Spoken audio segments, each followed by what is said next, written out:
video, I'm gonna help you get an understanding of how much money you need when purchasing a home in New York City. So the answer to this question is going to depend on where you are looking to purchase, and here's why. So there's honestly a different answer in Manhattan compared to the other boroughs in New York City, and I'm gonna explain to you why that is. So Manhattan is mostly made up of condos and co-ops.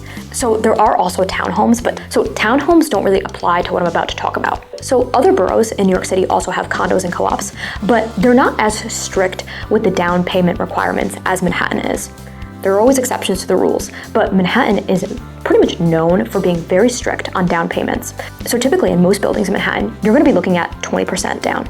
So yes, the 3.5% that does exist in this country to this day is basically not going to exist in Manhattan. You're not gonna be able to take advantage of those loans, unfortunately. I say 20% down.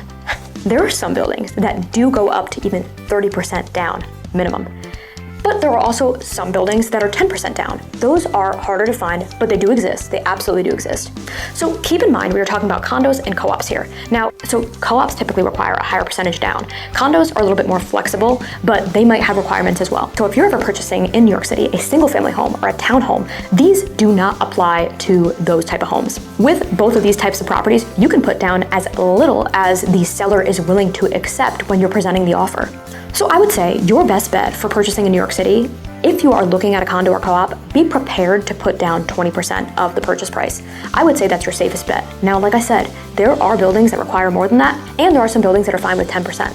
But to be safe, so you're not frustrated when you're starting your search, I would say just be prepared overall for 20%. So you can always target those buildings that only require 10%, but it might limit your search. So I just want you to be aware of that. So your best bet is going to be planning for 20% and figuring out what you can afford with that 20% down. So I hope this helped you figure out how much money you need when purchasing a home in New York City. So I would love to hear from you guys. Would you ever purchase a home in New York City? And if you have, I would love if you can share your experience to help everyone in the comments. As always, I love hearing from you guys.